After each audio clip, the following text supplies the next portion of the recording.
Hola, buenas tardes, ¿cómo están? ¿Me escuchan? Hola, profesor, ¿cómo está? Bien, gracias, Claudio. ¿Se escucha bien, cierto? Sí, profe. Ya, súper. Entonces vamos a empezar. eh, ya, Buenas, profesor. buenas Oh, tardes, Álvaro, ¿cómo estás? bien, bien, muchas gracias. Buen día. Qué bueno, Álvaro.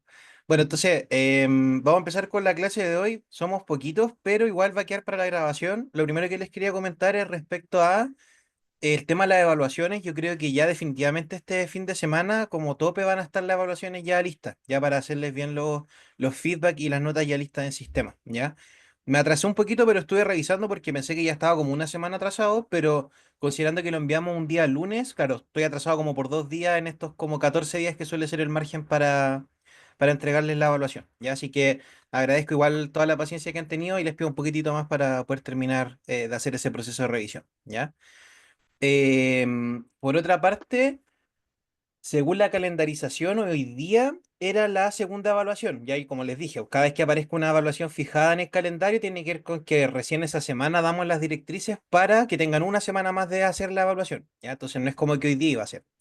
Em, y lo que estuve viendo es que nosotros vamos a estar 2 semanas sin vernos, que es por la semana de Navidad y la semana de Año Nuevo. Ya, por lo que yo entendí en esta reunión inicial que tenemos los profes de la universidad, las clases que fueran feriados, nosotros tenemos que recuperarlas, ¿ya?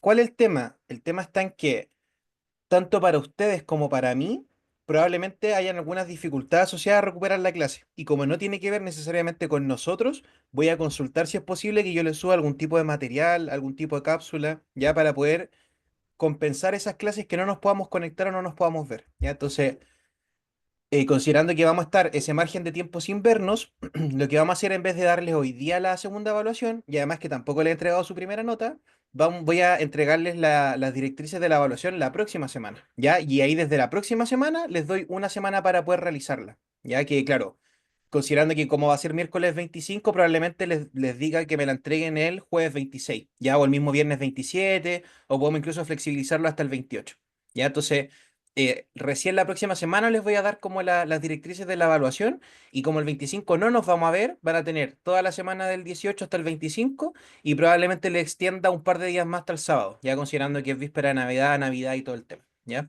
Dígame, Álvaro. No, profesor, solo para que usted sepa, cuando nos ha ocurrido esto como curso, creo que Mm, el curso igual ya sabe, y lo ha experimentado, los profesores nos suben una cápsula. ya. Nos suben una cápsula, entonces no sería como, bueno, es la primera vez, no, hemos tenido Ah, esa ya, experiencia, nos ocurre. suben una cápsula y nosotros nos ponemos al tanto de la Ya, cátedra que correspondía en esa fecha. ya, súper, súper. De hecho, ahí en el fondo tampoco es tanto lo que vamos a perder porque una de esas semanas podríamos como consignarlas casi como el trabajo en la evaluación, ¿ya? Pero por eso me queda ahí como la duda de averiguarlo porque la verdad, yo tengo clases en la universidad de lunes a viernes, entonces tampoco tendría como espacio, las tendríamos que usar horarios diurnos y no corresponde tampoco que ustedes en sus horarios de trabajo estén conectándose a la clase, entonces es un poco como complicado, entonces... Quizás lo que me van a decir es justamente esto mismo, que me grabe haciendo la clase o que proponga una hora recuperativa, digamos, y entendiendo que la gran mayoría no va a poder estar, pero que quede la grabación de esa clase, digamos.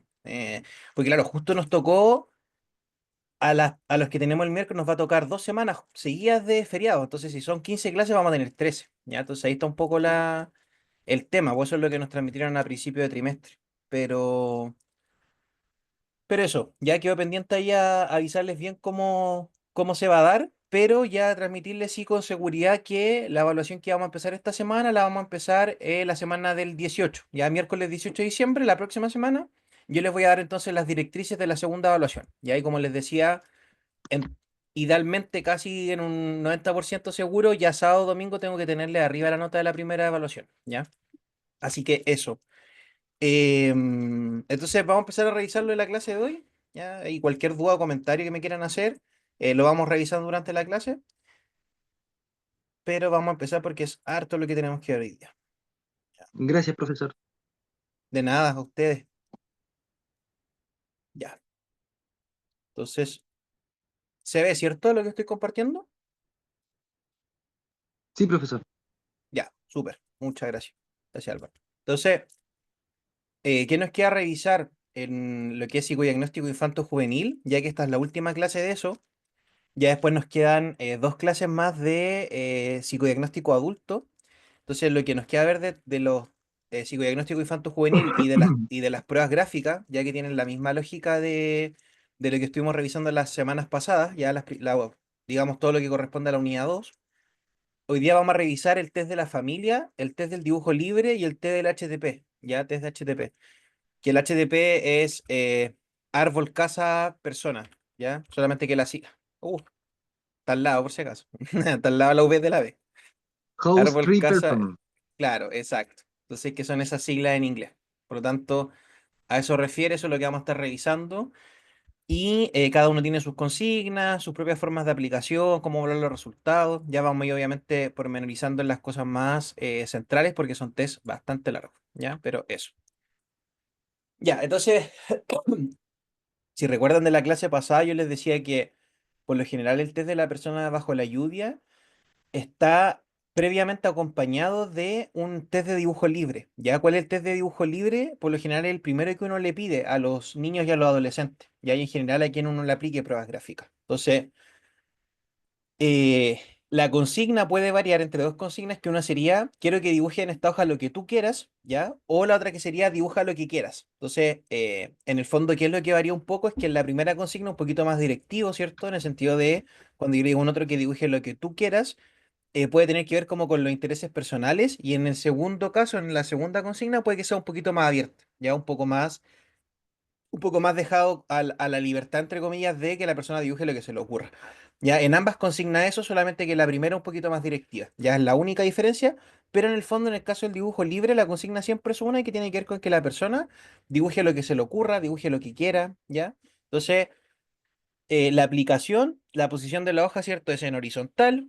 Desde que se entrega la hoja se empieza a valorar y a registrar qué es lo que va diciendo el paciente, ¿cierto? O sea, por ejemplo, si yo le estoy diciendo a un paciente, volvemos al tema de las consignas, dibuje en esta hoja lo que usted quiera o dibuje lo que quiera, el paciente no tendría por qué preguntarme, ¿cierto? ¿Y qué tengo que dibujar? Y puedo dibujar un auto, y puedo dibujar, ya, o sea, no podría tener estos sesgos de confirmación, considerando que la consigna justamente apunta a que sea un ejercicio lo más libre posible. Ya un poco, eh, ahí siempre vamos evaluando ciertos factores o ciertos elementos, como podrían ser algunos elementos oposicionistas, ¿cierto? Si yo le estoy diciendo a alguien que básicamente haga lo que quiera y esa persona me está pidiendo normas o reglamentos respecto a qué es lo que tiene que dibujar, claro, es un oposicionismo, pero quizás es en una línea más opuesta a esta lógica como de rebeldía incluso, ya o de estructuras de personalidad un poco más disruptiva, sino que me hablaría de una estructura de personalidad quizás mucho más rígida, mucho más obsesiva, ya muy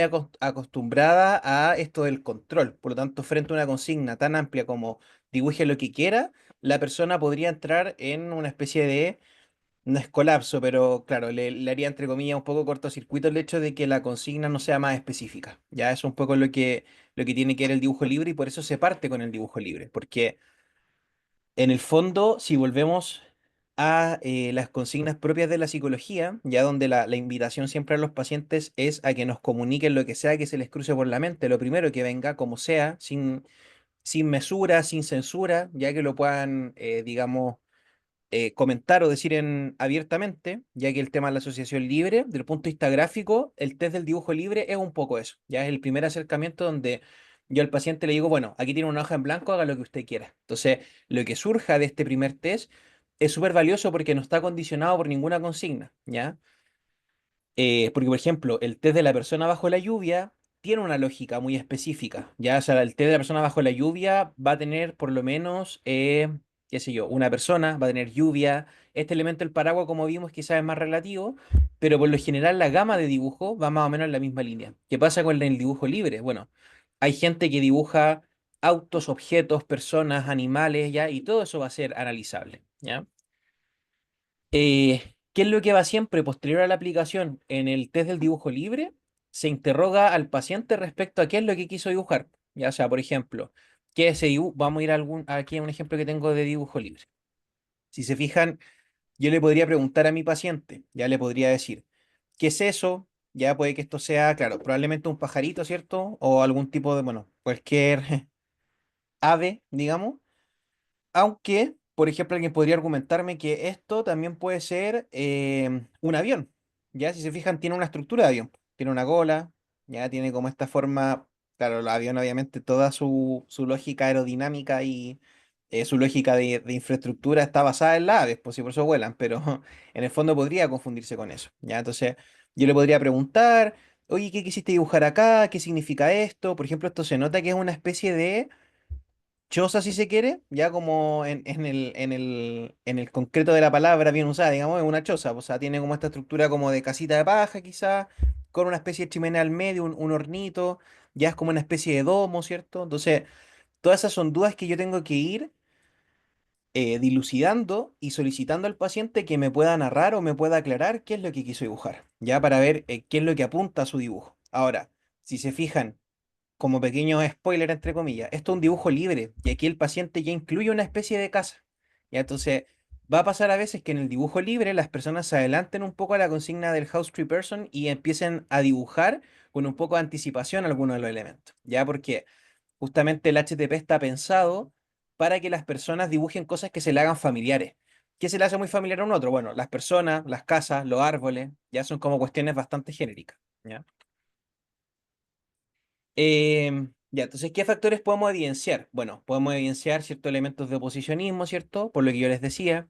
Inseguridad e indecisión, dificultad para concentrarse, principalmente con estas preguntas o este nerviosismo durante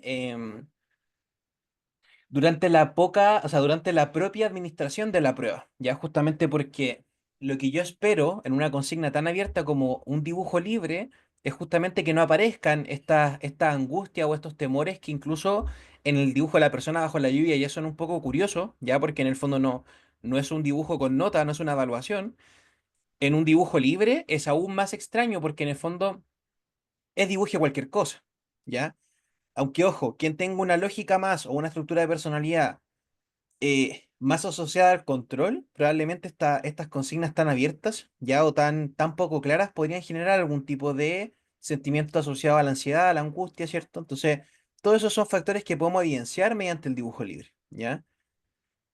¿Qué más? La dificultad para concentrarse. Hay pacientes que uno les pasa la hoja en blanco para que hagan el dibujo libre y se demoran, por ejemplo, 10 minutos en empezar a dibujar algo, ¿ya? ¿Cómo van a haber otros pacientes que en 5 minutos van a tener listo el dibujo? Eso es muy analizable porque en el fondo, si es un dibujo libre y es una consigna tan abierta, yo no debiese tomarme 10 minutos, por ejemplo, para comenzar a dibujar. Entonces, otra vez, me habla de un elemento de inseguridad, de indecisión, ya esta dificultad para concentrarse, ¿cierto? Para enfocarme en una consigna, porque en lo concreto las pruebas gráficas van acompañadas de consignas, y ¿qué es una consigna? No es nada más ni nada menos que una orden, ¿ya? O sea, las consignas tienen que ver con el objetivo propio de un test, de una herramienta. Por lo tanto, no son por lo general abiertas, no son abstractas o difíciles de entender, son súper claras en lo que quieren. Dibujo libre es dibuje lo que a usted se le ocurra, lo que usted quiera, ¿ya? Eh, ¿Qué nos puede mostrar el dibujo libre? Bueno, cómo nos enfrentamos frente a situaciones nuevas, ¿ya? Porque como les digo, el dibujo libre es el primer test que se suele administrar en la batería de pruebas gráficas. Es una fachada o una muestra de cómo se presenta el paciente frente a esta observación de un otro. Por lo tanto, si yo le pido a alguien que haga un dibujo, que dibuje lo que quiera, muy probablemente su dibujo va a ser lo más conservador posible. Entonces, rara vez me va a dibujar personas, ya porque, claro, en las personas hay muchísimas más cuestiones que nos pueden exponer personalmente. Entonces, no sé, si yo dibujo una persona, ¿cierto? Con determinadas características, ya, qué sé yo, a lo mejor le pongo una falda, ¿ya? O le pongo ciertos como accesorios, un arito, ¿cierto? Y no sé, lo hago con un moicano, por decirle algo. Entonces, al final, por lo general, cuando uno dibuja personas, inconscientemente se siente un poquito más expuesto, porque el dibujar personas habla de nuestra propia experiencia humana, ya o nuestra propia experiencia de autopercepción, autoestima. Por lo tanto, ¿qué es lo que va a hacer la gente en el dibujo libre? Va a intentar dibujar aquellas cosas que por lo general no los comprometen mucho a nada, ¿ya? ¿Qué suele surgir en el dibujo libre? Paisajes, por ejemplo. Mucho ocurre en paisajes. Por eso les digo que no es raro ver árboles en el dibujo libre y en el HTP, ¿ya? ¿Qué otra cosa? Bueno, hay gente que dibuja auto. Entonces, claro, yo dibujo un auto, a lo mejor voy a dibujar un auto que sea lo más normal posible, la lógica de lo que más comúnmente aparece, ¿ya? Quizás no dibuje un auto clásico, ni tampoco dibuje un trabajo deportivo, un auto deportivo, ¿ya? Entonces, en el fondo, eh, el test del dibujo libre es una forma que tenemos de ir preparando el terreno para esta como intrusión, comillas, de el psicólogo, ya en este mundo interno del paciente. Entonces, en ese sentido, dentro de las pruebas gráficas, el test que genera menos estos elementos estresores es justamente el test del dibujo libre, por lo mismo, ya porque le permite al paciente mantener cierta fachada o cierta distancia respecto a su mundo interno, ¿ya? ¿Qué se despliega en el dibujo libre? Por ejemplo, fantasías de enfermedad, en el sentido de que el paciente piense que tenga determinados síntomas o determinadas patologías, curación, ya un paciente, por ejemplo, que espere o que tenga expectativas de que el psicólogo lo ayude en su proceso, ya que en general lo que ocurre harto, análisis, ¿ya? Eh, ¿Qué otra cosa nos puede hablar el dibujo libre? La relación que va a establecer el paciente con el psicólogo, dependiendo de qué es lo que dibuje de fachada o de dibujo libre en el fondo. Porque lo que yo les decía en el test de la persona bajo la lluvia. Si yo dibujo una persona en el test de dibujo libre, que está,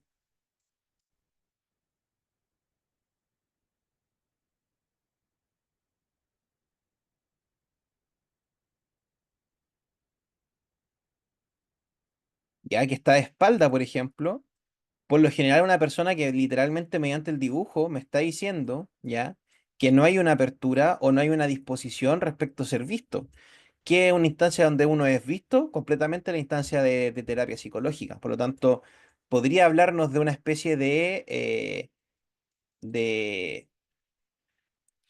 no da apertura, el opuesto, digamos, pero una oposición, ¿cierto? Un no querer ser visto, un no querer que indaguen en ese mundo interno, ¿ya? Entonces van a ser un montón de elementos que en el fondo yo puedo visualizar mediante este primer acercamiento al dibujo libre. Por eso habla de que nos habla de esta relación que va a establecer paciente con psicólogo, ¿ya? Bueno, y las expectativas, que es un poco lo que les estaba hablando en las fantasías que se pueden desplegar en el dibujo libre, ¿ya? Eh,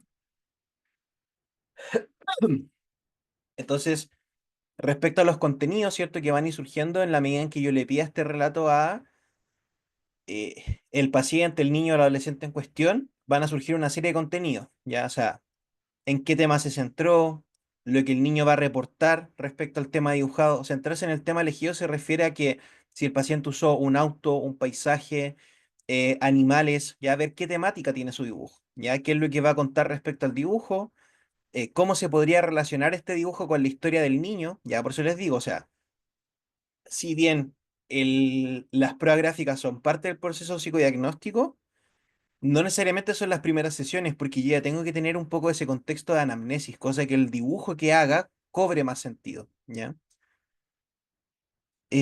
Bueno, y poner información respecto a el problema planteado, lo que yo les decía. Está bien así, ¿qué tengo que dibujar? ¿Cómo lo hago? Está bien que haga una pared, está bien que haga, o sea, la consigna súper clara es dibuje lo que usted quiera. Por lo tanto, todo ese tipo de preguntas van a manifestar estos elementos de inseguridad, de indecisión, ¿ya? De oposicionismo, de dificultad para concentrarse. Entonces, en ese sentido son bien valiosos. Preguntas para el dibujo. Bueno, primero que yo le diga al paciente que me cuente lo que dibujó, qué es o quiénes son, lo que yo les decía, ya, o sea, qué es esto, qué es esto, ya, o sea, esto puede ser desde un flujo de viento, ya que muchas veces se dibuja como por un tema de influencia de las películas, pero como en Cafecito, ¿cierto? Esta especie de como espiga de trigo que va como rodando, ya como para marcar que hay como viento, que quizá una zona más árida, ¿ya? ¿Qué hacen? ¿Qué pasa en este dibujo? O sea, ¿qué es lo que está haciendo? ¿Qué hace este pajarito? ¿Qué hace ese avión? Si fuera un avión, ¿ya? Preguntas de reconocimiento y contextualización. Bueno, ¿dónde está ubicado el dibujo? ¿En qué lugar ocurre? ¿Ya? ¿Cómo es ese lugar? ¿Es un paisaje? ¿Es un campo? ¿Es un río? ¿Es mi casa? ¿Es la casa de un conocido? Todos esos van a ser elementos importantes, ¿ya? Y el quinto elemento importante y más esencial va a ser que el paciente haga una historia sobre el dibujo. ¿Por qué? Porque esa historia, como es narrada, ya como es una historia verbalizada, van a surgir estos elementos de asociación libre, estos elementos más bien inconscientes. Ya, entonces, como les digo, el propósito del dibujo libre, ya, o de la prueba gráfica del dibujo libre en el fondo, tiene que ver con que el paciente vaya familiarizándose con esto de las pruebas gráficas y pueda desplegar relativamente libre o con la mayor libertad posible lo que sea que tenga en la mente en ese momento, ¿ya? ¿Cómo yo acompaño una consigna tan abierta? Con justamente los relatos, con justamente la historia que va a ir acompañada de este dibujo, ¿ya? Entonces, es un poco el sentido del dibujo libre. ¿Dudas del dibujo libre por ahora? ¿Dudas? ¿Alguien lo conocía? ¿Le ha tocado como responderlo quizás? ¿O aplicarlo? Solo por mera casualidad, profesor. Ya, ok. Estaba con Aileen, una niña que tenía TEA primer ciclo, ¿cierto? ¿Mm? En un momento me dijeron, cuídala, ya le dije yo, le pasé la hoja y un lápiz, le dije, ¿sabes qué, Aileen? ¿Por qué no me hacía un dibujo? Ya. La niña se, ya tío, le hago un dibujo, puedo ocupar colores, lo que quiera, nomás hace lo que tú quieras en la hoja. Y claro, pues Mm. ella dibujó, se dibujó ella, su papá y un gato.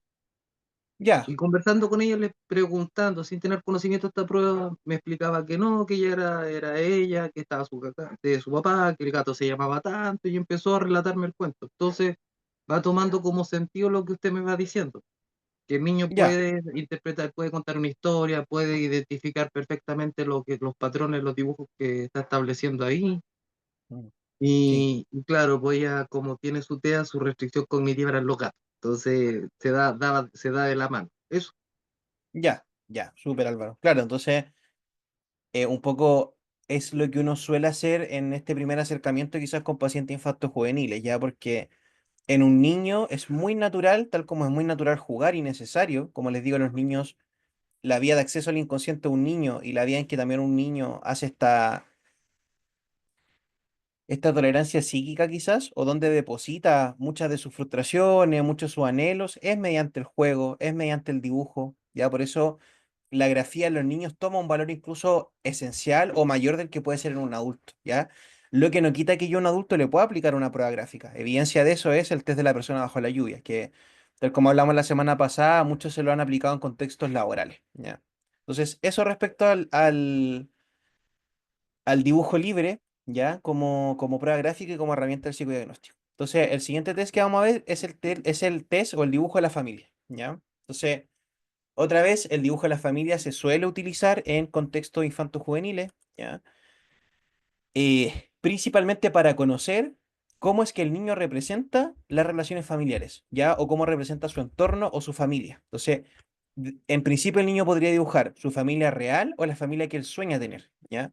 ¿Desde qué edad se aplica? Desde los 5 años y tal como la mayoría de estas pruebas gráficas, no se tiene tanto conocimiento, tanta idea de dónde se origina, ya o a partir de qué empieza o quién es el autor que inicia este test, pero se aplica ya hace bastante tiempo, por lo menos desde los años 40, el test de la familia 40-60 ya es un test relativamente fijo en las baterías de las pruebas gráficas, ¿ya?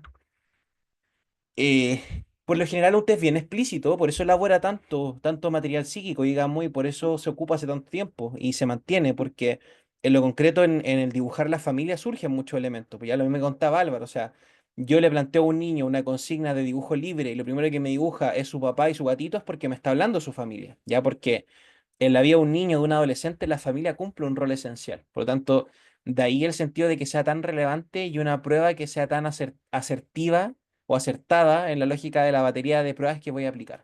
¿Ya?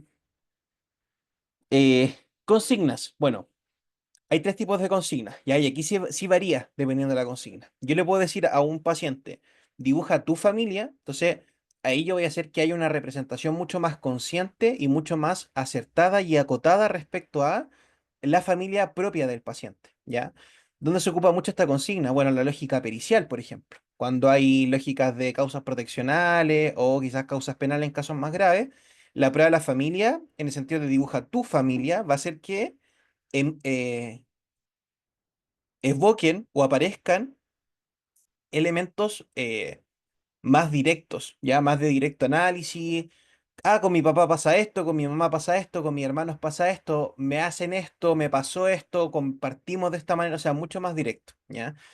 Y también como desventaja al ser más directo, también es más propio que aparezcan mecanismos de represión, donde voy a intentar pintar a mi familia lo mejor posible, porque se da mucho en el ámbito pericial que los padres hablan previamente con los niños y les dicen, pues bueno, vamos a ir a un lugar donde me van a evaluar y a lo mejor está en riesgo que tú puedas seguir estando conmigo, porque si no te van a quitar de mi lado, o una serie de, entre comillas, bueno, no fantasías, porque son cuestiones que podrían pasar, digamos, pero temores que, entre comillas, los padres fundan en los niños con el fin de que la pericia salga lo más a favor de los padres, pues ya de estas habilidades parentales, por ejemplo. Entonces, en ese tipo de escenarios más jurídicos, uno podría tener justamente este resguardo de que al pedirle yo al niño que dibuje una familia, en una lógica más de proyección de elementos inconscientes, ya no la familia que tenga en ese momento en mente, puedan aparecer.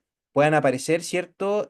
Cuestiones que el niño está intentando ocultar, un poco por presión de los padres, los adolescentes lo mismo, o sea, no por presión de los padres, pero imagínense que parte de las consignas de la terapia es que si el paciente o la vida del paciente está en riesgo, claro, se rompe ahí un poco la confidencialidad y se va a tener que pedir ayuda a los papás o a las figuras de apoyo. Entonces, por ejemplo, si un niño o un adolescente tuviese una ideación suicida activa, va a intentar ocultarla y ocurre a veces la lógica de que no quiere que los papás tomen parte o los reten o lo que sea que implique como consecuencia para ellos que ellos se enteren de esta situación, ¿ya? Una tercera parte, un tercer grupo es la consigna de la familia, pero en movimiento. Por eso se llama kinético, ya porque tiene que ver con el movimiento y lo que busca es dibuja una familia en que cada persona está haciendo algo. ¿Por qué? Porque, otra vez, en la lógica de la familia en activo, ¿qué podría surgir, por ejemplo? Bueno, esta mi mamá está con un plato y qué sé yo, está a punto de ir a pegarme porque me porté mal. Entonces pueden aparecer situaciones de maltrato, situaciones de abuso, entender mejor la dinámica, por ejemplo. No sé, yo estoy jugando en el patio con mi mamá mientras mi papá nos cocina. O mi hermano está viendo tele con mis papás mientras yo estoy en mi pieza jugando. Entonces, muchas dinámicas yo puedo entenderle a la mía que ese dibujo está en movimiento. ¿Ya? Entonces, en la aplicación del test de la familia, ¿de qué va a depender? ¿Cuál consigna voy a utilizar? Va a depender justamente de lo que yo proyecté en estas primeras sesiones de anamnesis o cuando yo conocí a mi paciente. Entonces voy a ir viendo más o menos claro, ¿en qué lógica va por donde quiero investigar, por donde quiero andar más? ¿Cómo creo que tengo que preguntar para que este dibujo cumpla con este elemento de evocar cuestiones inconscientes? Recordar que las pruebas gráficas, tal como las proyectivas, tienen ese objetivo, ¿ya? O sea, que aparezcan estos elementos inconscientes, que la persona no se dé tanto cuenta de esas cosas que están apareciendo. O sea, finalmente asociación libre, ¿ya? Entonces un poco volver a eso mismo, ¿ya? Algunas ideas, porque en realidad las preguntas no están estandarizadas, por lo general surgen más o menos las mismas, pero yo podría preguntar lo que sea respecto al dibujo, siempre y cuando no sea ni perjudicial para la persona ni ofensivo, obviamente, lo que le voy a preguntar. Pero bueno, ¿quiénes son los que a lo mejor lo pasan juntos? Ya que es lo que uno... Aquí, este es un dibujo de familia. Entonces, ¿qué podría preguntar uno? Bueno, de estas personas que están acá, cuéntame quiénes son los que mejor lo pasan. Entonces, no, si es un yo, porque por ejemplo aquí, no creo que dice el nombre, no alcanzo a ver, pero puede que ya, este soy yo, está mi familia. Entonces les podría decir, sí, bueno, miren, aquí yo aparezco como dándole la mano a mi mamá, o como que voy a hacerle un high five, como chocarle cinco, porque, no sé, en general me llevo mejor con ella. Ya, ok, son cosas que uno va preguntando, ¿cierto? ¿Quiénes son los que menos bien lo pasan juntos? ¿Por qué? Por ejemplo, ¿qué suele decir un niño? No, estos son mis papás, quizás no se llevan tan bien, a lo mejor no lo pasan tan bien juntos porque a veces discuten.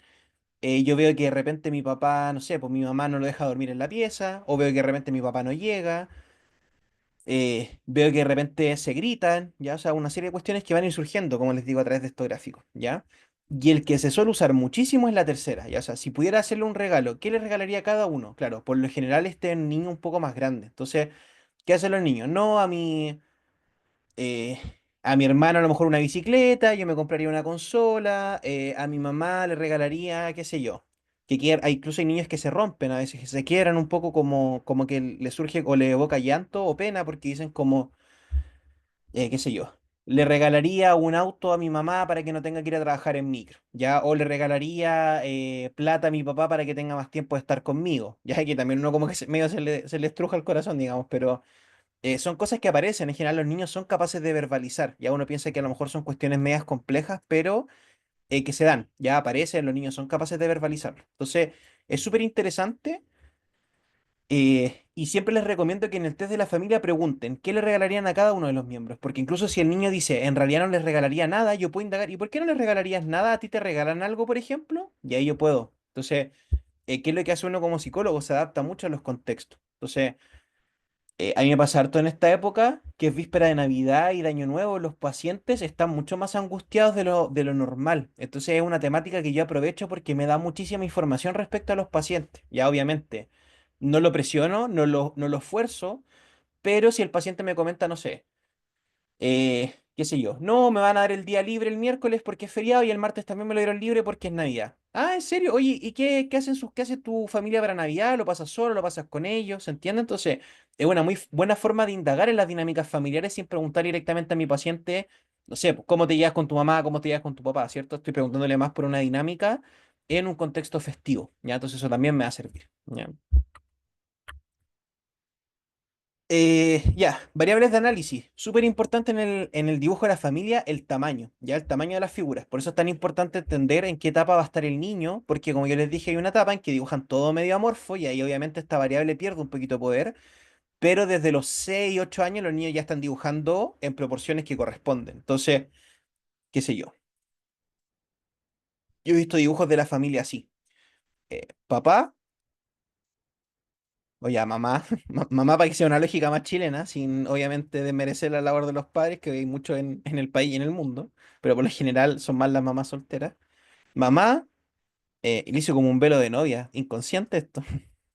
Mamá, el niño, ¿ya? El hermanito o la hermana, ¿ya? Y el papá acá. Yo no le pregunté al niño como, ¿y quién es esta persona? No, es mi papá. Ah, ya, y por qué esta parte no? Porque mi papá no lo vemos mucho, tampoco sé muy bien cómo es en realidad, no nos va a ver mucho en la casa, tampoco. Entonces, en el fondo, que el niño dibuje al papá del porte de los hijos tiene que ver con una cuestión de evaluativa súper importante, o sea que este papá no representa nada, no es una figura importante en la vida del niño, ¿ya? Aunque, ojo, aparte de lo simbólico, en proporciones, un adulto es más grande que un niño. Un niño de 8 o 10 años. Claro, los niños eran los 14. Ahí yo de repente camino, salgo a pasear a mi perrita a esta hora y salen los niños del liceo. Están en segundo medio y son más altos que yo. Y es como, ya, ¿cómo? ¿Cómo es posible? Ya, pero bueno, entonces, obviamente hay situación y contexto en que se entiende que un adolescente, un niño se dibuje más grande que los papás, pero por lo general los papás van en grande. Ya no solo por una cuestión de proporciones de la vida real, que es el principal argumento, sino que también por la importancia que tienen. Ya es raro que en general se dibujen, no sé, pues el niño se dibuje como una lógica muy egocéntrica, ya en etapas más adultas, porque cuando son más niños sí lo hacen, pero el niño es este y los papás son estos. Ya, o sea, los papás representan una figura jerárquica, representan una figura de amor importante, por lo tanto es lo que uno más suele resaltar, ¿ya? De hecho, dígame, Claudio. Profesor, una pregunta más que nada como un tip. Usted al momento cuando va registrando, digamos, todo, ¿lo hace por anotación, lo hace a través de genograma o hace un checklist? Ejemplo, un checklist ya Mm, previo. ¿Por qué lo digo? claro, Porque tiene que ver con el dinamismo de repente que para el vínculo, digamos, con el paciente en este caso. Como un mm, tip para nosotros, más que nada. sí. Em, Mire, en general, yo soy un mal ejemplo porque yo, como les conté en algún momento, yo estudié en la Universidad Andrés Bello aquí en Santiago y es la única que tiene todavía la formación como con enfoque psicoanalítico casi completo. Ya de hecho, cuando yo estudié aún más clásico que ahora.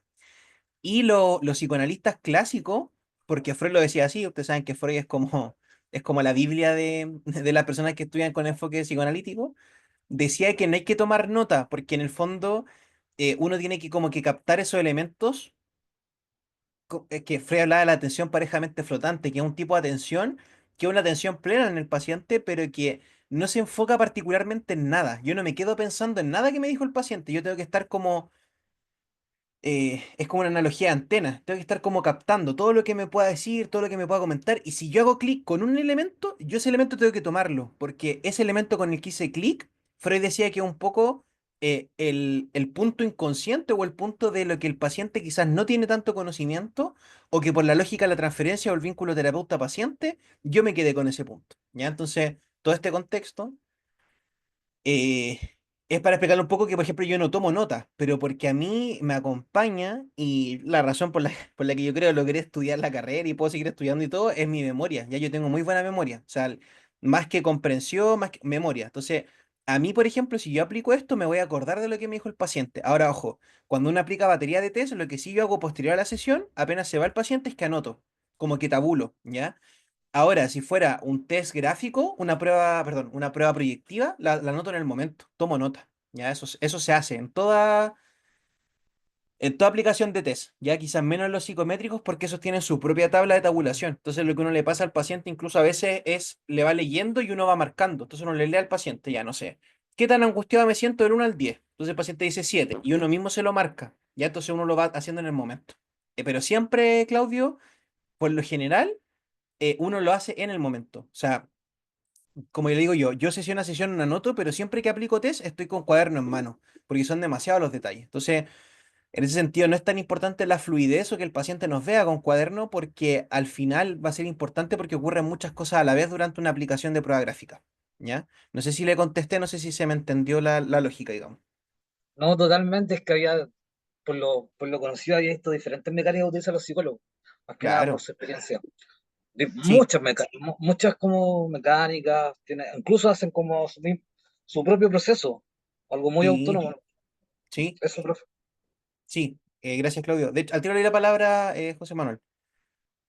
Eh, a mí en lo personal, lo que sí agradezco de que yo no tomo nota en el momento, quizás después pueda hacer como una especie de bitácora o seguimiento de lo que fue la sesión, que me permite fijarme mucho en las gestualidades. Mis pacientes están súper conscientes del vínculo. Por ejemplo, me miran a los ojos, yo estoy pendiente a lo que les pasa, me doy cuenta cuando va en la mirada, por ejemplo. Puedo fijarme muchísimo más lo que está pasando con ellos y lo otro es que, al menos en la atención online, uno tiene que decirle al paciente, mire, no sé, si yo estoy así, no sé, estoy haciéndole clase a ustedes y yo me pongo así, ya, entonces, bla, bla, bla, y miro para abajo. Es como, válidamente alguien podría pensar que estoy haciendo cualquier otra cosa, ya, entonces, por ejemplo, ya el celular no lo tengo a mano, lo tengo en el bolsillo, pero yo podría estar haciéndole clase así, ya, y con los pacientes pasa un poco lo mismo, porque obviamente, y esto ha sido una práctica pésima, uno como psicólogo jamás está con el celular en la mano, o sea, es la falta de respeto más grande y la cuestión más poco ética existente en el mundo. Pero los pacientes tienen mucho esta fantasía de que nos aburren. Ah, lo estoy aburriendo, se aburrió de mí, lo tengo chato, está distraído, está con el teléfono. Entonces, cuando una nota y no le avisa previamente al paciente, despierta mucho ciertas elaboraciones medias paranoides, como en la lógica de no me está pescando, lo estoy aburriendo. Entonces, ¿qué hace uno? Le dice, mira, si me ves mirar abajo a veces en la cámara es porque estoy tomando nota. Ah, ya, y ahí los pacientes como que se tranquilizan, digamos. Pero eso es parte del encuadre inicial.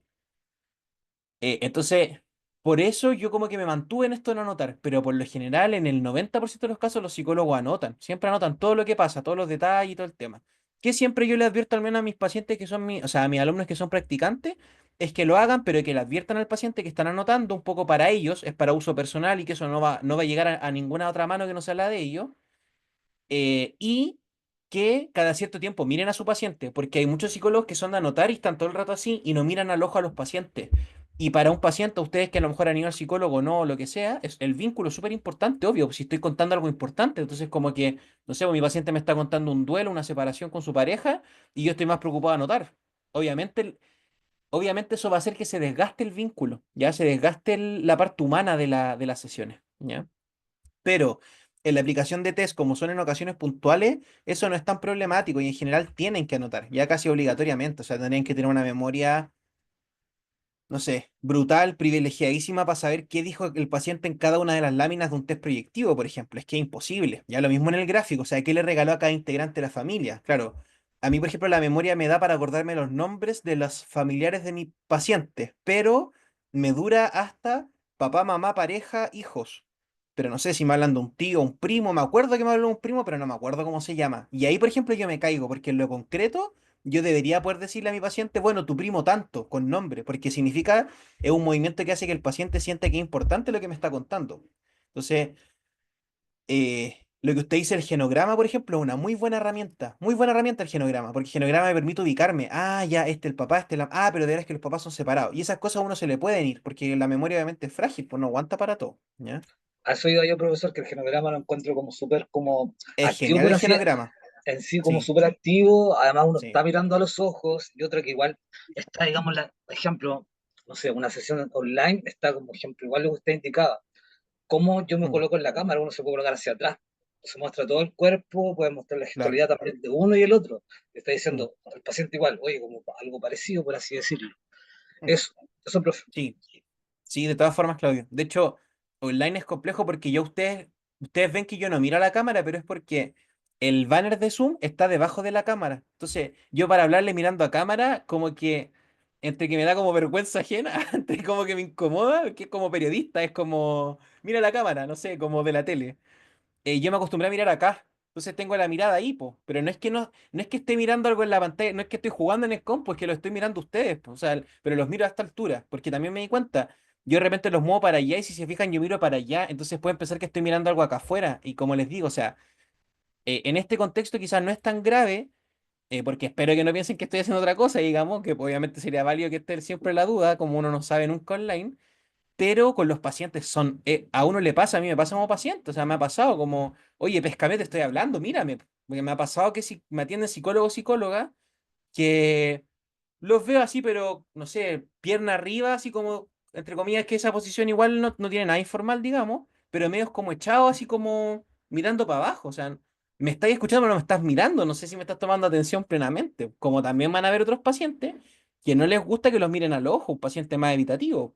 No voy a estar yo así, así como con los ojos gigantescos mirándolo, obviamente no, pero lo estoy haciendo sentir incómodo. Entonces, ¿qué hago en esos casos? Trato de mirar de repente a un punto intermedio, que es lo que uno hace como en general, cuando hay pacientes más evitativos, uno siempre trata de mirar, yo miro siempre la punta de la nariz nomás, como para, porque cuando uno mira el ojo a otro se nota mucho que uno está mirando al ojo. Ya, en cambio, cuando yo miro a esta altura no se nota, es como que estoy mirando la panorámica general, o miro detrás de la cabeza, también hago harto eso. Entonces, no sé, pues Álvaro tiene ahora un fondo blanco y que es el único que veo. Entonces, para no mirarla a él, voy a estar mirando el fondo blanco, pero centrado, cosa que sepa que lo estoy mirando a él. Entonces, hay muchísimos manejos que son importantes en el fondo porque en la lógica de paciente sea cual sean las características del paciente, uno está hiperalerta porque es un espacio donde uno es muy vulnerable. Por lo tanto, en la medida que uno es más vulnerable, más le duele, entre comillas, que no le tomen atención. Es un poco lo que pasa con las parejas. Y así como, es que no me estás prestando atención. Oye, pero mira la película, no estás mirando la película, no sé qué. Todo eso es porque es un espacio, entre comillas, súper íntimo que uno necesita que el otro esté 100% para uno un poco. O no sé si 100%, pero al menos una parte importante del tiempo que uno comparte con la pareja, digamos. Entonces, son contextos un poco demandantes en ese sentido. ¿Ya? No sé si hay alguna pregunta, José Manuel, o levantó la mano sin querer. Sí, yo iba a comentar, profe, que este test, bueno, yo soy profe diferencial, me ha tocado Mm, aplicarlo un montón de veces, pero de una sola forma, que dando la consigna de tu familia y ya. cuando terminan de dibujar, bueno, siempre a niños, nunca a adultos, Mm, por una cuestión de que los niños son los que van a la escuela. claro. Y cuando uno termina, ellos terminan de dibujar, uno les pregunta cuál eres tú y uno le escribe su nombre arriba. Y como dice nuestro compañero, nosotros terminamos haciendo un genograma de la relación que nos Ya. van contando los niños y hacemos esta consigna, que no sé si usted la había escuchado, pero yo igual la encuentro como peculiar, que Ya. dice, vamos a hacer un viaje donde van a ir todos los integrantes de la familia, pero Ah, uno ya. tiene que También lo quedar escuché. en su casa. Y ahí es como que los niños con Ah, eso como que empiezan a contar así como al tiro. ya. No la había escuchado. Conozco la del viaje, pero es respecto a los regalos. Como va a ser un viaje, ¿qué le llevaría en la maleta a cada una de las personas de su familia? Así lo había escuchado, pero nunca dejando a alguien. Ya. Sí. Qué interesante. O sea, claro, pues ahí lo que se activa son como es mucho más explícito, pero lo que estoy buscando es como ver con qué miembro de la familia a lo mejor hay más distancia, más discrepancia, o quién es más problemático. Claro, es más al hueso. Sí, no lo había Y, no, escuchado. y los niños, bueno, ahí uno te dicen, no, vamos igual todos. Ya, ok. Y Claro, o tú le sea, dices, "Pero, solito agregan esa claro, y opción. ahí, o por ejemplo uno dice, no sé, no va el hermano y va el perro. Ya, Y ahí uno claro, pregunta, ¿por qué va el perro y no el, no sé, el hermano? claro.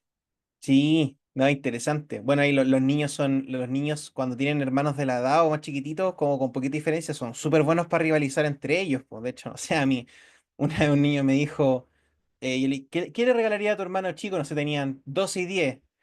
No, le regalaría la capa de invisibilidad a Harry Potter para no verlo más, una cuestión así, fue como, y me dio risa, no me pude reír, pero fue muy chistoso, claro, pero no quiere verlo, porque los hermanos menores llegan ahí como súper invasivos para quien es hermano mayor, por final les cambia toda la dinámica.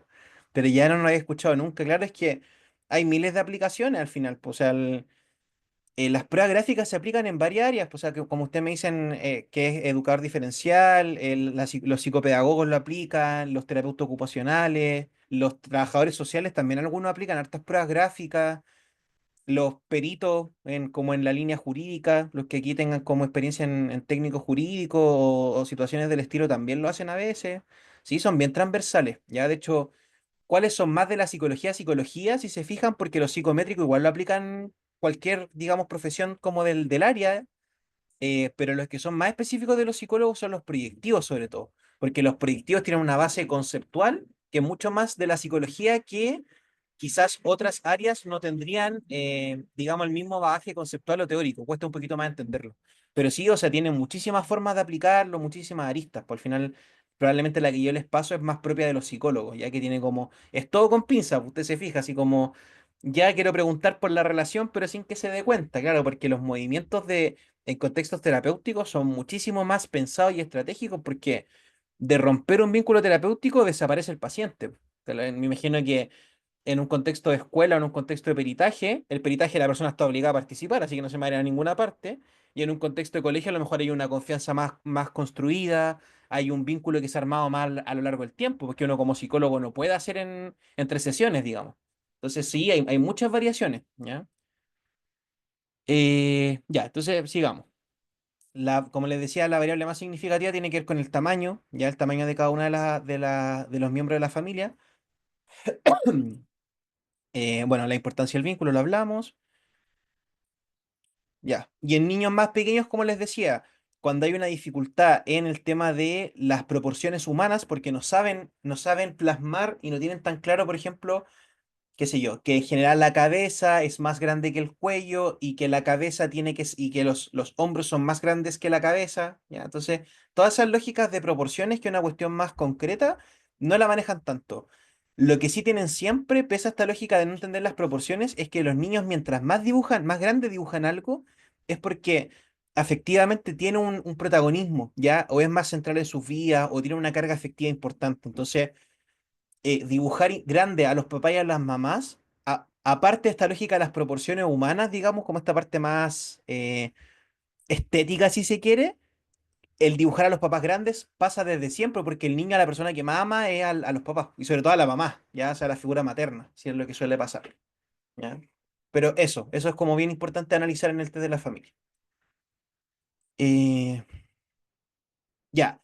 Otra variable de análisis lo que se le llama omisión, ya que es cuando el niño omite en este dibujo a uno de los miembros de su familia. Ya, por ejemplo, ahí contaba José Manuel que ellos piden dibujar a tu familia. Entonces, ahí si alguien tiene cuatro hermanos y omita a uno de los hermanos, claro que va a ser llamativo. Aunque, ojo, si es una familia muy numerosa, no es tan extraña la omisión, porque no sé, qué sé yo, antiguamente, podía pasar hasta hoy, pero había gente que tenía 11 hermanos, 12 hermanos. Entonces, claro, a lo mejor cuando ellos son niños o son bebés o están en su adolescencia, el hermano más grande tiene 40 años, o sea, una persona que no ve nunca, ¿ya? O no ve nunca, o tiene una lógica más de papá. Entonces, ahí siempre es importante este contexto que nosotros vamos a tener gracias a la anamnesis, ¿ya? Pero por lo general, la omisión tiene que ver con desvalorizar al que no está, celos, envidia, triunfar o destacar sobre la exclusión del otro. Por eso les decía lo de los hermanos pequeños, que me contaba este paciente, como, oye, ¿dónde está tu hermano? No, le regalé una capa de invisibilidad, por eso no se ve.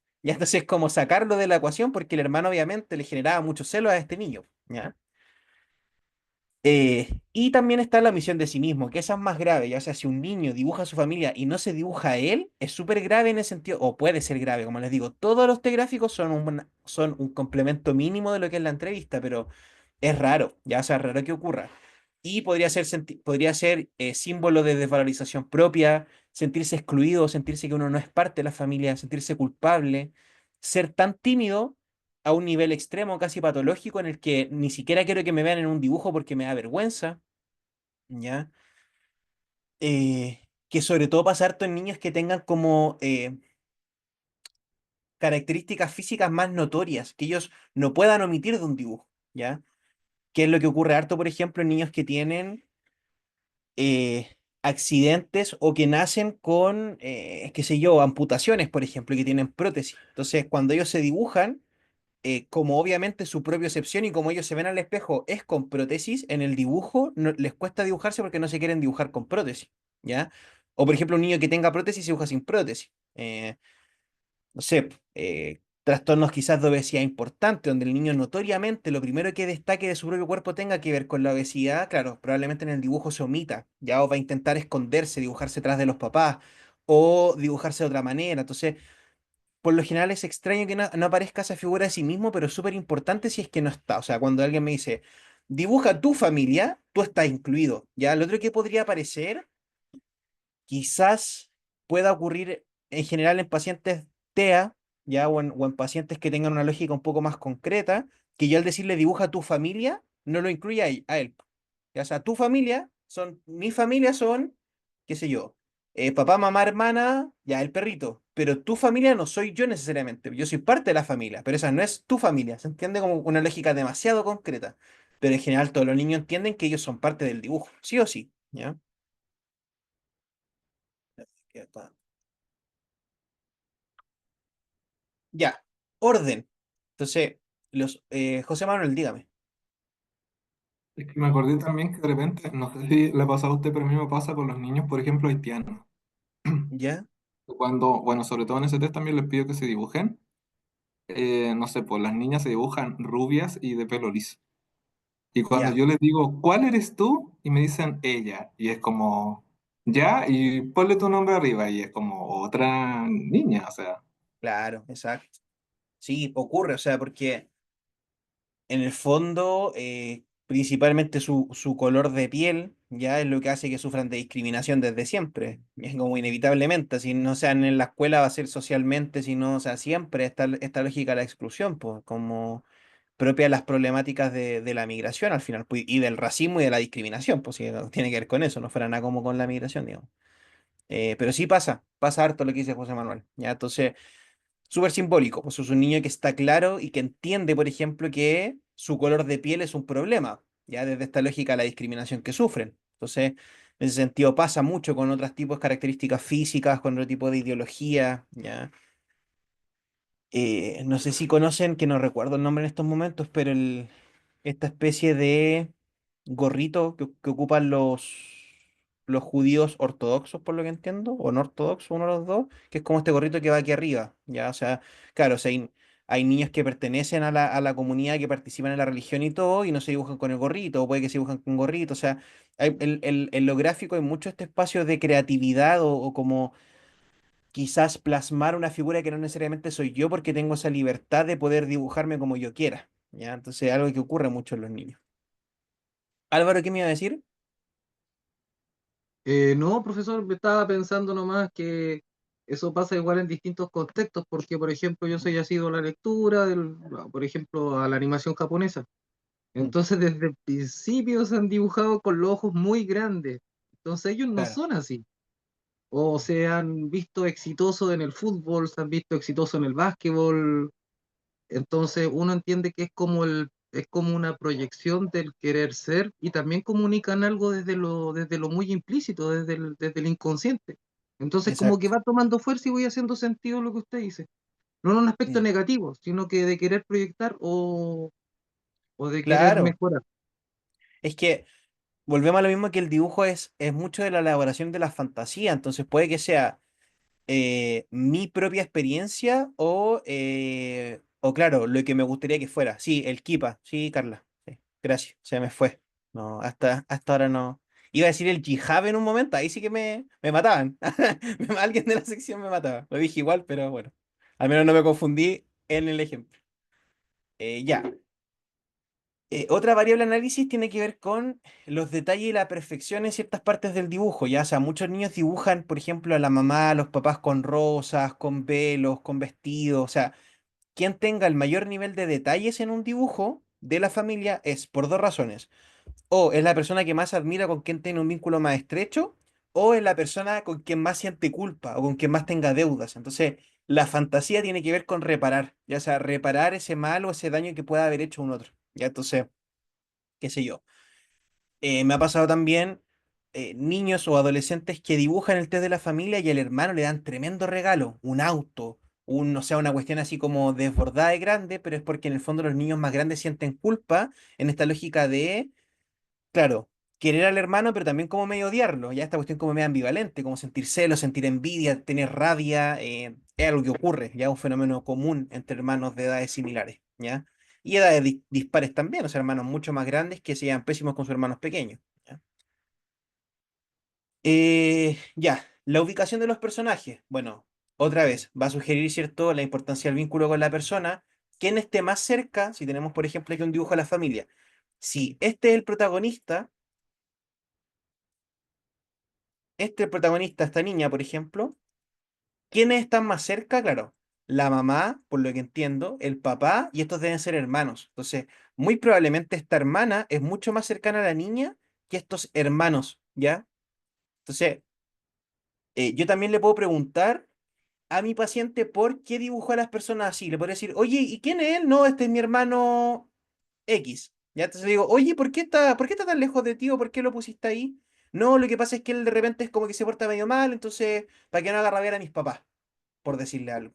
Ya, entonces, la ubicación también me va a marcar mucho con quién tengo un vínculo más estrecho, la persona que es el protagonista un poco de esa historia, ya quien sea quien me está dibujando en este caso. ¿Ya? La distancia implica distancia en el vínculo.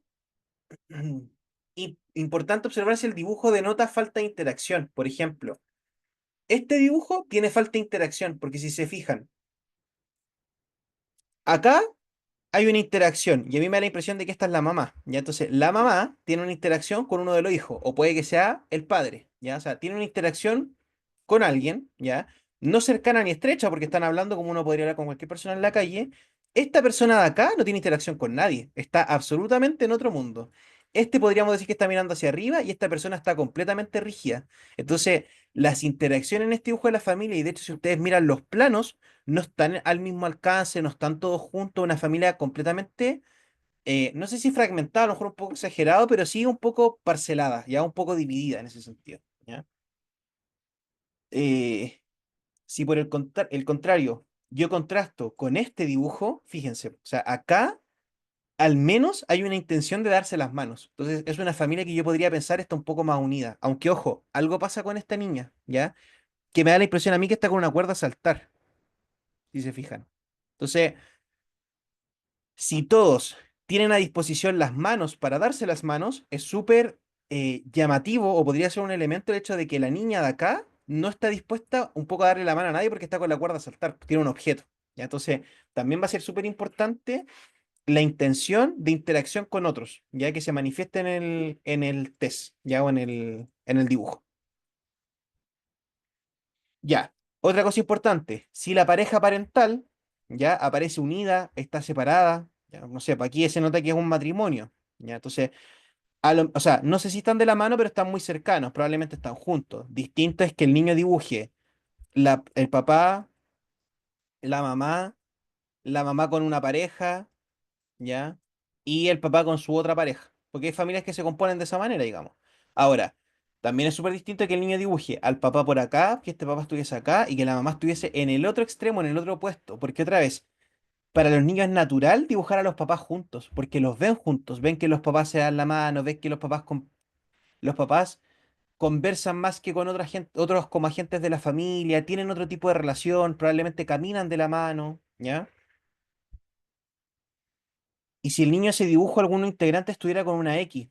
Bueno, puede ser indicador de varias cosas, es importante preguntarle, pero yo donde veo harto el tema de la X, que de repente ocurre como en las caritas, es cuando los niños, por ejemplo, tuvieron hermanos que fallecieron, puede ser un indicador de eso, puede ser un indicador simbólico de que estoy en conflicto con una de las partes de mi familia y literalmente quiero descartarlas de mi dibujo, ya sea lo dibujo por cumplir, pero no quiero que aparezca. Puede ser un indicador de muchísimas cosas, que va a ser importante el relato que acompañe lo que ese niño tachó, ya porque en el fondo eh, la cruz es siempre un indicador de tachar, de descartar. La cruz, nadie podría argumentar. Bueno, además que si alguien me puede decir, no, profe, la cruz es algo bueno, pero por lo general las cruces son indicadores de malo, negativo, ya desaparecerlo, tacharlo. Uno tacha así, po. Uno no tacha las cosas así. Nadie tacha así, ¿se entiende? Uno tacha así. Esto está malo, no sé, ¿se entiende? Que es como un indicador que muy probablemente tenga que ver con una cuestión más hostil, ya más hostil, más de rechazo, ya frente a la figura familiar o frente a este integrante de la familia que taché, ¿ya? Eso respecto al test de la familia. En general, el test de la familia a mí me gusta mucho, yo creo que es de los más buenos, ya junto con el test de la persona bajo la lluvia, porque en general, como les digo, está muy estudiado, la gente sabe muy bien qué es lo que tiene que hacer y eso hace que las personas se confíen, entonces salen cuestiones inconscientes bien llamativas, ¿ya? Pero el de la familia yo encuentro que es súper valioso, es súper, súper valioso porque es muy explícito y sale. En adultos no se aplica tanto el test de la familia, ya de hecho yo les diría que casi no se aplica, es extraño que no lo aplique en la familia porque en la lógica de una entrevista de trabajo puede que la persona lo sienta medio invasivo, medio que no corresponde. En general uno la familia en contexto laboral intenta resguardarla, ¿cierto? Es otro como la connotación familiar. No sé, me imagino, qué sé yo, si tuviésemos una iglesia donde tenemos que postular a la familia, o a lo mejor para postular a un colegio católico, quizás tendría más sentido una evaluación con el test de la familia, pero en general no es algo que suele ocurrir, ¿ya? Entonces, Igual eso vamos ya no ahora se con... puede hacer. ¿Cómo? No se puede hacer tampoco. ¿Qué cosa? En un colegio católico pedirle un té de la familia a alguien para que ingrese. Ah, ya, ok, ya, no tenía idea. Es que yo, no sé, bueno, aquí yo sé que varios son de regiones, pero yo estudié en un colegio salesiano aquí en Santiago, que es el que está ahí en Metro República, ya que, bueno, es que el único que no se llama Don Bosco, pero es la misma lógica como de los salesianos. Y me acuerdo cuando postulé, mis papás, mis papás tuvieron que ir, decir como que estaban casados, y fue un factor determinante para ver si es que quedaba o no quedaba. Y creo que le hicieron dibujar un test de familia, ya según lo que comentamos en ese entonces me quedó, me acuerdo, porque de hecho me llamó la atención. Pero sí, pasaba. Ya, te entiendo. Ya no sirve, ya no se puede discriminar por eso, digamos. En lo estricto de la palabra de discriminar como de dejar fuera a alguien. No tenía idea. Ya, entonces el test de la casa, árbol y persona, ya que se llama HTP por House Tree Person, es un test de back, ya que este autor de acá. Hay varias versiones del HTP con muchas variaciones, pero el creador al menos de respecto a este test está un poquito más claro, ¿ya? Eso es un dato que jamás les voy a preguntar en una prueba quién creó el test de la familia, ¿ya? Pero o sea, el test el HTP, pero importante que lo sepan más o menos como por contexto, ¿ya? Eh, ¿Qué informa el test del HTTP? Informa la imagen interna del examinado, la imagen de sí mismo y la imagen de su ambiente, ¿ya? Entonces, los ítems son familiares, es decir, todos hemos visto una casa, un árbol y una persona, pero por lo inespecífico de la consigna, donde yo no le pido dibuje el árbol X árbol en particular, un árbol chileno, un árbol de la región, un árbol de lo que sea, yo le pido un árbol, producto de eso inespecífico, son altamente idiosincráticos. ¿Qué quiere decir eso? Que muy probablemente el árbol que yo dibuje sea el árbol que yo tengo en mente en estos momentos, ¿ya?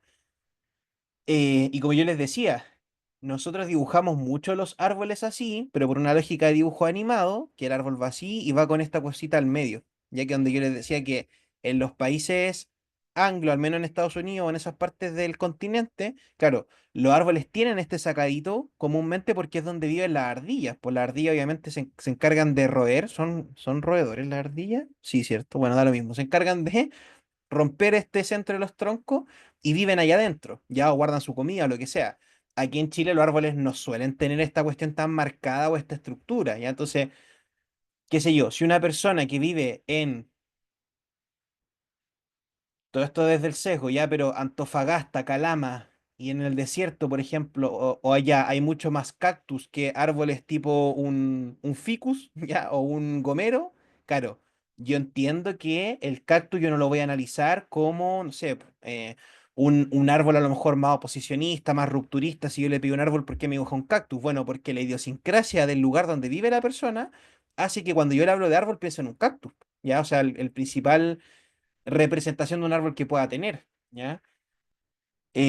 No sé, si yo voy a una comunidad indígena, ya autóctona, que se ha mantenido con sus tradiciones originales, en este caso, no sé, por ejemplo, una comunidad mapuche que viven en ruca y me dibujan una ruca, yo no podría pensar que por el hecho de dibujarme una ruca hay, por ejemplo, una pobreza a nivel de la idea del sí mismo o el lugar que los protege, como no van a tener una casa de hormigón, entre comillas, que los cubra la lluvia, el fuego, no sé qué, bueno, porque culturalmente la ruca es el tipo de casa que es lo más autóctono de su cultura, entonces yo entiendo por qué una ruca, ¿ya? O sea, qué sé yo, no es lo mismo alguien que me dibuja una casa con techo abierto en un lugar súper inhóspito donde a lo mejor hace mucho calor y quizá un techo no tiene que ser tan de hormigón, tan de cemento como lo puede ser aquí en Santiago o en el sur que llueve un montón respecto a lo que es una toma, ¿ya? Entonces en ese sentido va a ser súper importante ese contexto idiosincrático, ya esas como condiciones culturales,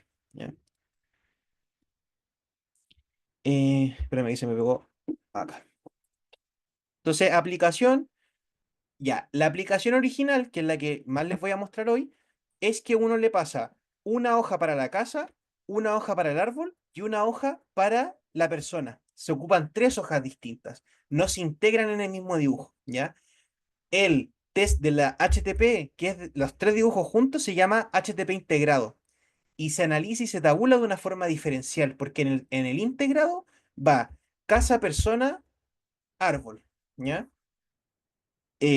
Pero la aplicación original del HTTP es con las tres hojas separadas, ¿ya? Y siempre en el mismo orden de aplicación, que en este caso sería casa, o sea, no, sería esta mal acá, es persona, árbol, casa.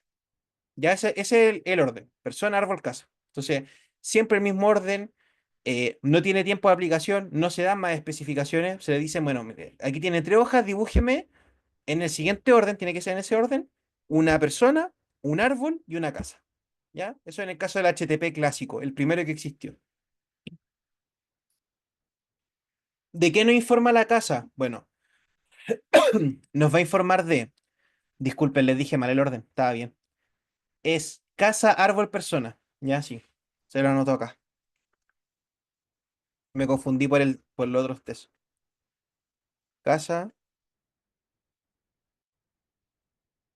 ya, en ese orden es. Casa, árbol, persona. Ahí sí. Entonces, la casa sirve para informar sobre la imagen del propio cuerpo, el autoconcepto, la imagen del hogar parental. ¿A qué se refiere parental? El lugar donde vive, donde reside la persona, ya, o en el caso de que ya no sea un niño adolescente, donde se crió, ya. ¿Desde qué edad se puede aplicar? Todas las pruebas gráficas son desde los 3 a 4 años, ya por lo general. Un niño de 2 años no tiene la grafía tan desarrollada y se recomienda siempre de los 5 años en adelante, ¿ya? O sea, todo esto desde los 4 años, de los 3 a 4 años, pero idealmente de los 5 en adelante, ¿ya? eh, la representación del interior de la madre, un poco como inconscientemente respecto a lo que fue la experiencia durante el proceso de gestación del bebé, del niño. ¿Ya? O sea, hubo sufrimiento fetal, por ejemplo, cómo fueron las condiciones del proceso de gestación de la madre, ya todas esas cosas va a hablar el dibujo de la casa. En personas casadas, situaciones domésticas, en personas adultas más infantilizadas, figuras parentales, ¿cierto? Pueden que ver con siempre tiene que ver la casa con súper simbólicamente y súper concretamente con la casa de origen de uno, ya las dinámicas en la casa, la familia, pero también tiene que ver con la imagen que yo tenga de mí mismo, ya con cómo es esa percepción que tengo respecto a lo que ocurre en mi mundo interno, ¿ya? ¿Qué se espera de una casa? Bueno, que tenga suelo, que tenga paredes, que tenga techo, que tenga puerta y que tenga ventana. Todo eso lleva una casa, ¿ya? Le insisto, el elemento idiosincrático va a ser súper importante. ¿Por qué? Porque en el 90% de las casas del mundo, una casa tiene suelo, sí. O sea, no sé si una casa no tiene suelo. Estoy pensando quizá en una casa más rudimentaria, pero igual tiene suelo, ya que es un suelo de paja. Pero la mayoría de las casas tienen suelo. Paredes, lo mismo. Ya yo creo que no hay casas sin paredes. Techo, ya el techo es más relativo, como yo les decía, pues hay gente que duerme al aire libre, entonces en ese sentido es más debatible, porque en general todas las casas tienen techo, puertas, la mayoría de las casas tienen puertas, y ventanas. Las ventanas también son un poco más debatibles porque no toda casa tiene ventana, pero por lo general van a tener ventana. Ya que no tiene tanta ventana, quizás visiblemente, aunque todo departamento lo tiene, son justamente los departamentos, ya que las ventanas que están un poquito más escondidas, a lo mejor la persona va a dibujar solamente el ventanal, pero ojo, como es una consigna de casa, la gente, ya acá al menos, nosotros entendemos que una casa es una casa y un departamento es un departamento, son una obviedad. Y cuando nosotros hablamos del lugar donde vivimos, le llamamos hogar. Ese es nuestro hogar, es nuestro lugar importante, como lo queramos llamar, pero casa y departamento son dos cosas distintas. Ya, o sea, usted que en Chile al menos arrienda o una casa o arrienda un departamento, ¿ya? Y, por ejemplo, en la lengua anglo, casa y departamento se dicen de formas distintas. Ya sabemos, tener la lógica de la suite, por ejemplo, la lógica de la house. Tenemos mil formas de distintos tipos de casa dependiendo de su confección. Entonces, es muy raro que yo le pida una casa a alguien y me dibuje un edificio, por ejemplo, o me dibuje su departamento. Entonces, qué sé yo, les pido una casa y alguien va y me dibuja todo un edificio, me hace las ventanitas y alguien me dice, ya, aquí vivo yo, ahí está mi casa. Ya, o sea, es algo que raramente ocurre y me habla mucho de, si es en la lógica de la propia imagen, de una cuestión muchísimo más evitativa, ya una lógica de no querer nuevamente como presentar aspectos de mi mundo interno, ¿ya? Lo mismo, esto igual para todos los test, una lógica bien oposicionista, porque la consigna es casa, no es edificio, no es departamento, es casa, ¿ya? Entonces, etcétera, y podemos tener una gama gigantesca de posibles respuestas al final, ¿ya? Voy a ir un poquito más rápido porque, ya. Entonces, techos excesivamente grandes y destacados, predominio compensatorio o defensivo de la fantasía. ¿Ya a qué se refiere eso? Los techos son lo que protegen a una casa. Entonces, en la lógica de el techo en el dibujo de la casa, si es que está demasiado grande o demasiado marcado, digamos, en su forma, es porque hay como una lógica de sobrecompensar la posibilidad de un ataque, como que me estoy sobredefendiendo frente a algo. Era lo que pasaba con el paraguas, ¿cierto? O sea, una cosa es un paraguas así, común y corriente, y otra cosa es un paraguas que sea así. Ya un paraguas que tenga, digamos, casi que bolsitas de basura a los lados o algún tipo de malla y que no me permita mojarme de ninguna forma. Lo mismo en la casa. No es lo mismo una casa eh, con un techo así, ya a una casa con un techo, no sé si aquí empieza y termina la casa, un techo así. Ya es una lógica sobrecompensatoria, porque en lo concreto, una casa no necesita un techo desorbitantemente grande, ¿ya? Lo necesita sí porque me va a proteger de los ambientes externos, pero no puedo estar constantemente bajo una lógica media de sobreprotección, ¿ya? Si no hay techo, podríamos pensar en un elemento más concreto, una personalidad más contenida, ¿ya? La presencia de techo. ¿Por qué? Porque también el techo es un nexo hacia el mundo exterior. Si está muy demarcado, tiene que ver con la posibilidad de defender que no se escapen cosas, en la lógica de que la casa sea un lugar súper blindado, entre comillas, donde no entre ni salga ningún tipo de apreciación o elemento de este mundo afectivo, este mundo psíquico, ¿ya? Las paredes se relacionan con el grado de fortaleza del yo y de la personalidad. Entonces, paredes más robustas, paredes más de ladrillo, por ejemplo, o que se note que sean de hormigón o de un material sólido, me va a hablar de un yo fortalecido, ¿cierto? Un yo, una personalidad, un alguien capaz de tolerar las dificultades del entorno, los ataques del mundo exterior, lo que pueda ocurrir, ¿ya? Paredes transparentadas, donde yo puedo entrar y ver directamente lo que ocurre en la casa. Bueno, deterioro del examen de realidad, inmadurez cognitiva, un poco la lógica de las paredes. Perdón, que pasa una moto. Las paredes van a recubrir y van a proteger estos aspectos del yo. Por lo tanto, si no están presentes, un poco que mi intimidad y mi mundo interno, yo se lo estoy mostrando a todo el mundo. Entonces, esa es la lógica de las paredes, ya como en el sentido de fortalecer ciertos aspectos de la personalidad que son importantes de recalcar. ¿Ya? Eh, ya, paredes. La puerta es el lugar de contacto con el ambiente, por lo tanto, puertas pequeñas, por ejemplo, reticencia al contacto, puerta elevada respecto a la línea base de la casa, estoy evitando que otras personas ingresen a la casa, el contacto con otras personas. Puertas muy grandes, habla de mayor dependencia, es decir, mi puerta está a disposición para que entre cualquiera, ya o entre un montón de gente, un poco la lógica de la dependencia. Lo mismo la puerta abierta, ya o sea, estoy esperando desesperadamente que alguien me venga a acompañar, ya porque recuerden que la casa representa el yo, representa la propia personalidad. Acentuación de cerradura o bisagras tiene que ver nuevamente con una lógica más defensiva. No quiero que nadie entre a mi casa, que nadie entre a mi hogar. ¿Ya? Las ventanas es el medio secundario de contacto. Ya, o sea, si no fallan, como el dicho, o sea, si cuando se cierra una puerta se abre una ventana. Ya cuando falla la puerta como método de contacto, las ventanas tienen que estar. ¿Ya? Entonces, Otra vez, si tenemos persiana o cortinas con ventanas cerradas, es que me quiero apartar, me quiero mantener aislado, digamos, un poco ese posible contacto. Cortinas abiertas, bueno, que haya un poquito más de tacto o empatía en las relaciones sociales, es decir, mis puertas están cerradas, pero la cortina está abierta, por lo tanto estoy disponible en caso de que quiera alguien entrar a mi mundo interno. Bueno, y el repaso del trazo, que es como intensificar el trazo, tiene que ver con un conflicto de fijación oral o anal que tiene que ver con las etapas de, el desarrollo psicosexual de Freud. Ya, pero que básicamente habla de esta como rigidez frente a una lógica, o esta como hostilidad o elementos más agresivos, más primitivos, ¿ya? Que claro, en realidad el repaso del trazo no va tanto a caso porque no tenemos las bases conceptuales de lo que es la fijación oral o anal. Ya no hemos pasado a la teoría psicosexual de Freud, a menos que ustedes la hayan visto en otro ramo. ¿Ya? La chimenea, cuando está, no necesariamente tiene que estar presente. Un humo denso nos hablaría de una tensión interna, un conflicto, ¿ya? Un humo desviado hacia el lado, ¿a qué me refiero? A que el humo en general va para arriba, ¿ya? Si el humo está así, habla de altas presiones ambientales, es decir, que en mi entorno o en el entorno del paciente habrían presiones asociadas a lo que es el yo, a lo que quieren que sea, por ejemplo, ¿ya? O a las expectativas que debe cumplir, ¿ya? Y la línea base que está en el suelo habla del grado de contacto del examinado con la realidad, ¿ya?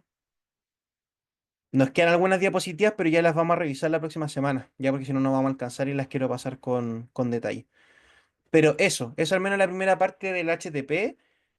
Que me interesa que haya quedado bien claro el tema del dibujo libre y el tema del test de la familia, ¿ya? La pregunta de Carla ya la respondí.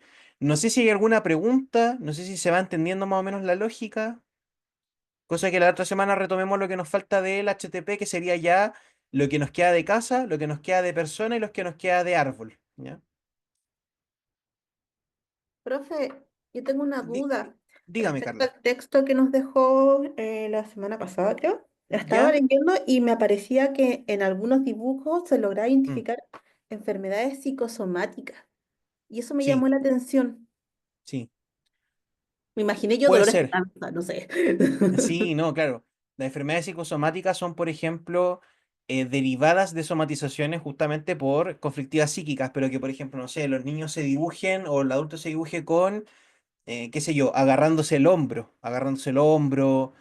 o con dolores en el estómago, porque hay enfermedades psicosomáticas que son permanentes, ya o que tienen un componente afectivo importante. Entonces, sí, pueden aparecer en los test. Ya hay gente que se dibuja como en dolor, o incluso puede que sea más sutil, como que alguien se dibuje encorvado, ya, o como con poca como tonicidad muscular un poco, o con una postura más apropiada. Entonces, todos esos pueden ser indicadores de enfermedades psicosomáticas, pero sí aparecen. Ya es bien interesante, qué bueno que lo esté leyendo porque tiene como un montón de miles de detalles como cambian respecto a la forma en que se dibuja. Sí. José Manuel, Sí, profe, no sé si lo dijo, disculpe si lo dijo y voy no a se volver a preocupe. preguntar, Ujú. pero quería saber si vamos a pasar en este curso, por ejemplo, las otras pruebas como Rochard, Solingen o Bender, ¿no? No creo. No creo. A ver, puede que pasemos. No, no, es que ya no alcanzamos porque pruebas proyectivas, ¿qué es el tema? Son 15 semanas, son poquito 15 clases al Sí, final. por un poco tiempo. No creo. Quizá intente pasar el de relaciones objetales, como que lo veamos un poquito más al detalle. Ya, pero no, Rochar, no, imposible que alcancemos. Y el de Bender y los cognitivos no se suelen pasar tanto en ramos cuando, por ejemplo, hay mallas más acotadas como las de ustedes, porque los test cognitivos son de aplicación con puro manual, o sea, no hay mucho de lo que hay que entender, ya, o sea, son consignas súper claras, súper cerradas. em, es como muy cosa de leer el manual. Y hay que pasar con las pruebas gráficas y las proyectivas, que tienen todo un contexto que hay que revisar en clase. Ya, pero eso, no creo porque ya nos queda. Nos queda psicodiagnóstico adulto. Puede que ahí, José Manuel. Sí. Los proyectivos sí, los cognitivos no sé, porque no lo he visto en el programa. Entonces tendría que ver si es que en alguna clase puede que le incorpore algunos que yo considere como bien, bien ahí relevantes. Ya como la figura del rey, el vender, todo eso que menciona usted que son como test cognitivo al final. Sí, Vale, gracias. de nada. ¿Alguna otra duda, alguna pregunta para que tengan un ratito antes de la siguiente clase? Profesor, Dígame. el, aproveché de descargarlo, ¿cómo se llama? Descargar el libro en el cual, ¿cierto? Se basa el análisis del hombre bajo la lluvia. ¿Ya? Claro, y también hay un análisis en el cual también hay un acercamiento a algún tipo de trastornos que se puedan evidenciar Exacto. ¿cómo se llama? En el contexto del propio dibujo. Sin embargo, está todo supeditado y subyace también a la entrevista y a lo que quiera describir del dibujo. Ya, lo dice la autora, digamos. Es un poco lo que hemos revisado en clase. Está como esa Claro, advertencia. claro, hay como sí, mira, yo presento esto, pero pasa Mm, esto. Entonces, y lo otro que me llamó la atención en la unidad hay material que nos presenta la misma universidad, mm.